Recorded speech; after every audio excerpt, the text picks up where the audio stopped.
Hi hello friends, welcome to Shruti Abhising YouTube channel. Bigg Boss ಹಿಂದಿನ ಸಂಚಿಕೆಯು ಕ್ಯಾಪ್ಟನ್ಗಾಗಿ ನಡೆಯುವ ಸ್ಪರ್ಧೆಯ ಸುತ್ತ ಕೇಂದ್ರೀಕೃತವಾಗಿ ಅಭಿಷೇಕ್ ಮತ್ತು ಅಶ್ವಿನಿ ಅಂತಿಮ ಸುತ್ತಿನಲ್ಲಿ ಸ್ಪರ್ಧಿಸುತ್ತಿದ್ದು, ಯಾರು ಮೊದಲು ಗಂಟೆ ಬಾರಿಸುತ್ತಾರೆ ಎಂಬುದು ನಿರ್ಧಾರವಾಗುತ್ತದೆ. ನಿನ್ನೆಯ ಮುಂದುವರಿದ ಕಥೆ.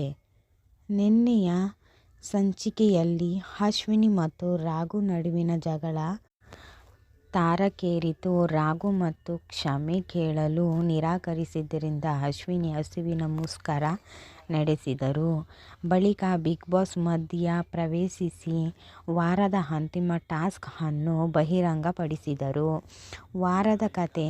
ಈ ವಾರ ಗಿಲ್ಲಿ ಮತ್ತು ಅಶ್ವಿನಿ ನಡುವೆ ಸಾಕಷ್ಟು ಸಂಘರ್ಷಗಳು ನಡೆದಿವೆ.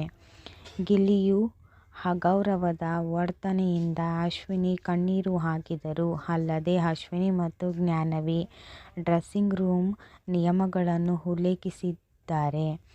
ನೇರ ನಾಮಿನೇಷನ್ಗೆ ಒಳಗಾಗಿದ್ದರು. ವಿವಾದ. ಬಿಗ್ ಬಾಸ್ ಕನ್ನಡ ಸೀಸನ್ 12 ವಿವಾದಗಳಿಗೆ ಸಿಲುಕಿದ್ದು, ನಿರೂಪಕ ಕಿಚ್ಚ ಸುದೀಪ್ ಸ್ಪರ್ಧಿಗಳಾದ ಅಶ್ವಿನಿ ಗೌಡ ಮತ್ತು ರಕ್ಷಿತಾ ಶೆಟ್ಟಿ ವಿರುದ್ಧ ಕರ್ನಾಟಕ ರಾಜ್ಯ ಮಹಿಳಾ ಆಯೋಗಕ್ಕೆ ದೂರು ದಾಖಲಾಗಿದೆ. ನನ್ನ ಚಾನಲ್ನ ಸಬ್ಸ್ಕ್ರೈಬ್ ಮಾಡ್ಕೊಂಡಿಲ್ಲ ಅಂದರೆ ಮಾಡ್ಕೊಳ್ಳಿ ಫ್ರೆಂಡ್ಸ್. ಓಕೆ, ಬಾಯ್.